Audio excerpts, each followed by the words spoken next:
Indian air force இந்திய விமானப்படையில் இந்த ஏர்மேன் குரூப் ஒய் நான் technical medical assistant notification announce பண்ணிட்டாங்க. ஓகேங்களா, என்ன குவாலிஃபிகேஷன், செலெக்ஷன் ப்ராசஸ் எப்படி இருக்கும், யார் அப்ளை பண்ணலாம், ஸோ எல்லாமே நான் டீட்டெயிலாக ஷேர் பண்ணுறேன். வீடியோவை ஸ்கிப் பண்ணாமல் பாருங்கள் ஃப்ரெண்ட்ஸ்.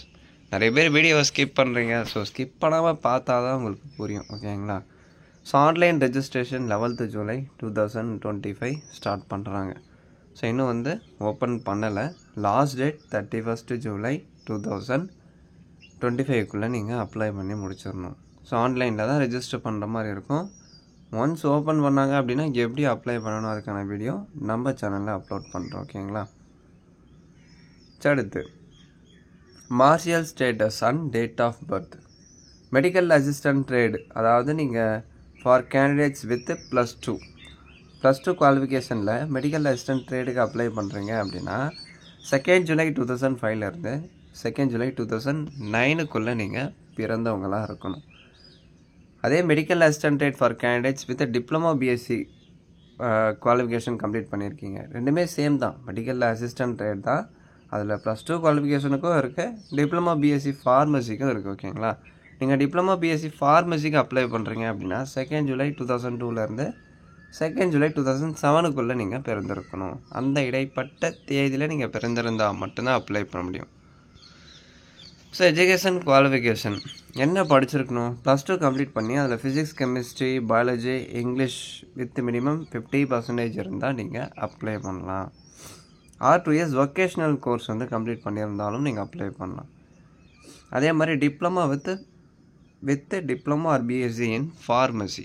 ஓகேங்களா, ஸோ டிப்ளமோ கம்ப்ளீட் பண்ணியிருந்தாலும் அப்ளை பண்ணலாம், ஃபார்மசியில் பிஎஸ்சி முடிச்சிருந்தாலும் அப்ளை பண்ணலாம். பட் பர்சன்டேஜ் மினிமம் 50 இருக்கணும்.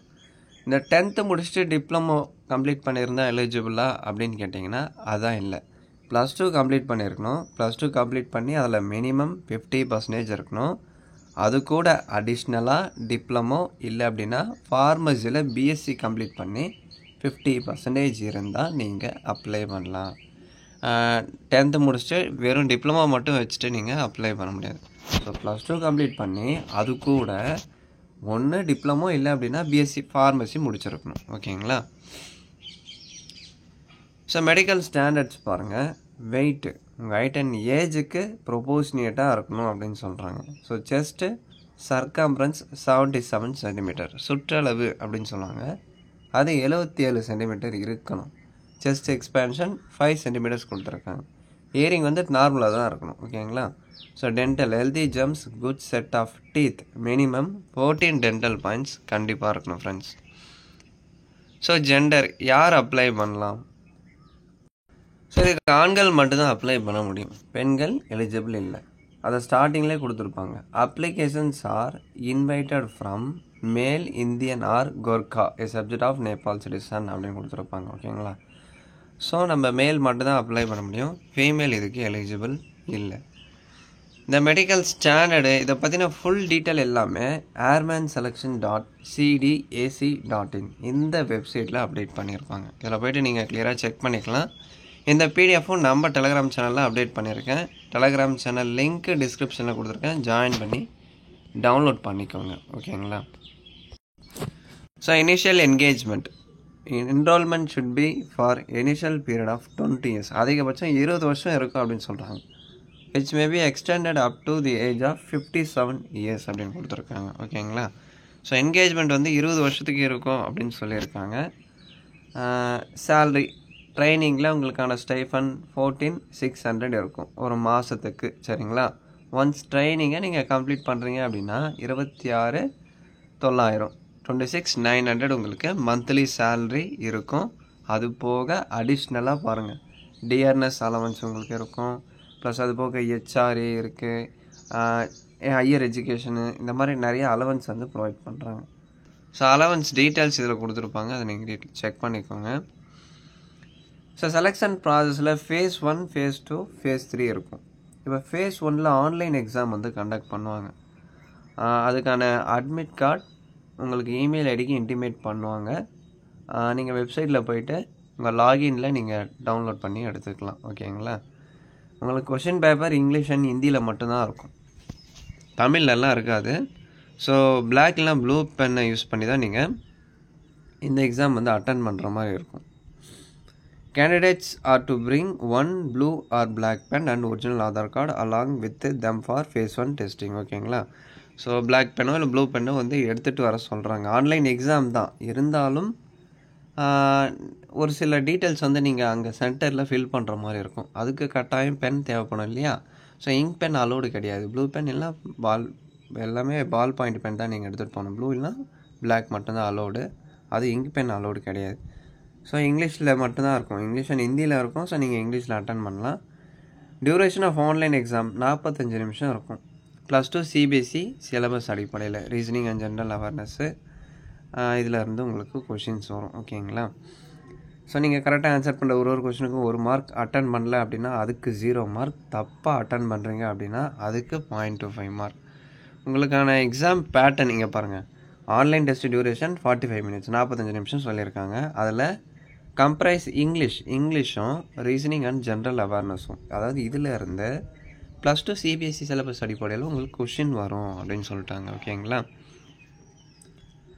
இப்போ ஃபேஸ் 1 எக்ஸாமை நீங்கள் கிளியர் பண்ணுறீங்க அப்படின்னா அதை பேஸ் பண்ணி normalisation is applied and shortlisted and sent a new admit card அந்த ரிஜிஸ்டர்ட் இமெயில் ஐடி. அதாவது யாரெல்லாம் ஃபேஸ் 1 கிளியர் பண்ணியிருக்காங்க அவங்க நிர்ணயிக்கிற அந்த கட் ஆஃபை கிளியர் பண்ணவங்கள ஃபேஸ் 2க்கு வந்து செலக்ட் பண்ணுறாங்க. ஃபேஸ் 2க்கு ஒரு அட்மிட் கார்டு வந்து ரிலீஸ் பண்ணுவாங்க. நீங்களாம் வந்து ஃபேஸ் 2 செலெக்ஷனுக்கு செலக்ட் ஆகிருக்கீங்க. ஸோ உங்களுக்கான அட்மிட் கார்டு எந்த டேட் அண்ட் டைமிங்கில் உங்களுக்கு ஃபிசிக்கல் டாக்குமெண்ட் வெரிஃபிகேஷன் அதெல்லாமே கண்டக்ட் பண்ணுவோம் அப்படின்னு சொல்லிட்டு உங்கள் அட்மிட் கார்ட்லேயே கொடுத்துருப்பாங்க. ஸோ நீங்கள் ஃபேஸ் 2 செலெக்ஷன் போகிறப்ப அதுக்கான அட்மிட் கார்டு பிரிண்ட் அவுட்டு நீங்கள் ஆன்லைனில் அப்ளை பண்ணி அப்ளிகேஷன் பிரிண்ட் எடுத்துருப்பீங்க, அந்த print out. So pencil, sharpener, pen இதெல்லாமே நீங்கள் கட்டாயம் எடுத்துகிட்டு வரணும். அடுத்து பாஸ்போர்ட் சைஸ் ஃபோட்டோ. ஆன்லைனில் அப்ளை பண்ணுறப்ப என்ன ஃபோட்டோ அப்லோட் பண்ணீங்களோ அதே மாதிரி அன்அட்டஸ்டட் பாஸ்போர்ட் சைஸ் ஃபோட்டோ, அட்டஸ்டட் இல்லாமல் வெறும் பாஸ்போர்ட் சைஸ் ஃபோட்டோ மட்டும் ஒரு 8 காப்பி நீங்கள் எடுத்துகிட்டு போகணும். ஓகேங்களா? அதே மாதிரி 10th mark sheet, 12th mark sheet, diploma முடிச்சிருந்தா டிப்ளமோ சர்டிஃபிகேட்டு, பிஎஸ்சி ஃபார்மசி முடிச்சிருந்தா அதுக்கான சர்டிஃபிகேட்டு, அது எல்லாமே ஒரிஜினல் ஒரு செட்டு ஜெராக்ஸ் வந்து நீங்கள் எடுத்துகிட்டு போகணும். ஸோ முதல்ல நீங்கள் எடுத்துகிட்டு வந்த டாக்குமெண்ட்ஸ் எல்லாமே கரெக்டாக இருக்கா அப்படின்னு சொல்லிட்டு ஃபேஸ் 2 செலெக்ஷனில் செக் பண்ணுவாங்க. ஸோ அடுத்து உங்களுக்கு ஃபிசிக்கல் வந்து கண்டக்ட் பண்ணுவாங்க. 1.6 கிலோமீட்டர் ரன்னிங் வந்து நீங்கள் கம்ப்ளீட் பண்ணணும். Up to the age of 21 ஏஜுக்குள்ளே இருக்கீங்க அப்படின்னா 7 மினிட்ஸில் கம்ப்ளீட் பண்ணிடணும். 21 ஏஜுக்கு அபோவ் இருக்கீங்க அப்படின்னா 30 செகண்ட்ஸில், அதாவது 7 மினிட்ஸ் 30 செகண்ட்ஸில் நீங்கள் கம்ப்ளீட் பண்ணணும். அடுத்து ஃபேஸ் 2ல் பாருங்கள். 10 புஷ்அப்பு, 10 சிட்டப்பு, 20 ஸ்குவாட்ஸ் இருக்கும்.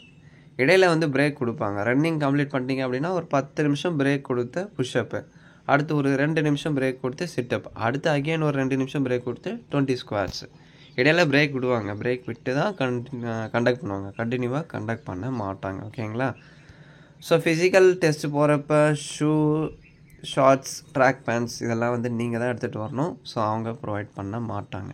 இந்த புல்லப்ஸு, சிட்டப்ஸு, ஸ்குவாட்ஸ் எல்லாம் நீங்கள் பண்ணுவீங்க இல்லையா, அதுக்கெல்லாம் கரெக்டாக உங்களுக்கு இந்த ட்ராக் பேண்ட்டு, ஷார்ட்ஸு, ஷூ இதெல்லாமே தேவைப்படும். ஸ்போர்ட்ஸ் ஷூ அது இருந்தால் தான் ஃபிசிக்கல்லையே வந்து அலோவ் பண்ணுவாங்க. அடுத்து உங்களுக்கு ஒரு அடாப்டபிலிட்டி டெஸ்ட் இருக்கும். அடுத்து ஃபேஸ் 3ல் மெடிக்கல் எக்ஸாமினேஷனே இருக்கும். ஓகேங்களா? ஸோ எப்படி அப்ளை பண்ணணும்? airmanSelection.cdse.in இந்த வெப்சைட்டில் போய்ட்டு தான் நீங்கள் அப்ளிகேஷன் வந்து ஃபில் பண்ணணும். அது அப்ளிகேஷன் ஓப்பன் பண்ணும்போது நான் உங்களுக்கு டீட்டெயிலாக சொல்கிறேன். சரிங்களா? ஸோ ஜென்ரல் இன்ஸ்ட்ரக்ஷன் எல்லாமே இதில் கிளியராக இருக்கும். நீங்கள் செக் பண்ணிக்கோங்க. Professional selection list phase 1, phase 2, phase 3 இதை பேஸ் பண்ணி ஒரு ஃபைனல் ப்ரொஃபஷனல் லிஸ்ட் airmanSelection.cdse.in இந்த வெப்சைட்டில் 15th May 2026 வந்து ரிலீஸ் பண்ணுவோம் அப்படின்னு சொல்லியிருக்காங்க. ஸோ அதில் உங்கள் லிஸ்ட் எல்லாமே இருக்கும். யாரெல்லாம் செலக்ட் ஆகிருக்கீங்க அப்படின்னு சொல்லிட்டு அதில் வந்து ரிலீஸ் இருக்கும். அந்த லிஸ்ட்டில் உங்களுக்கு அப்டேட் பண்ணியிருப்பாங்க. ஸோ இதை தாண்டி உங்களுக்கு ஏதாச்சும் டவுட்ஸ் இருக்குது அப்படின்னா இந்த டெலிஃபோன் நம்பர் கொடுத்துருக்காங்க. இதுக்கு நீங்கள் காண்டாக்ட் பண்ணலாம். இல்லை அப்படின்னா உங்கள் குவாரிஸ் ஏதாவது இருந்தால் இமெயில் ஐடிக்கும் வந்து நீங்கள் சென்ட் பண்ணலாம். டவுட்ஸ் இருந்தால் கமெண்ட் செக்ஷனில் கேளுங்க. சரிங்களா? இதுக்கு அப்ளிகேஷன் ஃபீஸ் இருக்கா அப்படின்னு கேட்டிங்கன்னா இங்கே கொடுத்துருக்காங்க. அப்ளிகேஷன் ஃபீஸ் ஆல்சோ இருக்குது. 550 ப்ளஸ் ஜிஎஸ்டி நீங்கள் பே பண்ணணும். ஃப்ரீ எல்லாம் இல்லை. ஓகேங்களா? ஸோ நான் சொல்லிட்டேன். இதுக்கு 12th முடித்தவங்க அப்ளை பண்ணலாம். நான் 12th கம்ப்ளீட் பண்ணியிருக்கேன். 12th கம்ப்ளீட் பண்ணி ஃபிசிக்ஸ், பயாலஜி, கெமிஸ்ட்ரி இதெல்லாம் ஒரு சப்ஜெக்டாக எடுத்து படித்தேன். என்கிட்ட மினிமம் 50% இருக்குது அப்படின்னா நீங்கள் அப்ளை பண்ணலாம். இல்லை ப்ரோ நான் 10th முடிச்சுட்டு டிப்ளமோ முடிச்சிருக்கேன் அப்படின்னா எலிஜிபிள் கிடையாது. 12th கம்ப்ளீட் பண்ணிவிட்டு டிப்ளமோ முடிச்சிருந்தா நீங்கள் அப்ளை பண்ணலாம். இல்லை அப்படின்னா பிஎஸ்சி ஃபார்மசி. ஆக மொத்தத்தில் எது பண்ணாலும் நீங்கள் 12th கம்ப்ளீட் பண்ணிவிட்டு தான் அப்ளை பண்ண முடியும். 12th முடித்தவங்களாக இருந்தால் தான் நீங்கள் இதுக்கு எலிஜிபிள். ஓகேங்களா?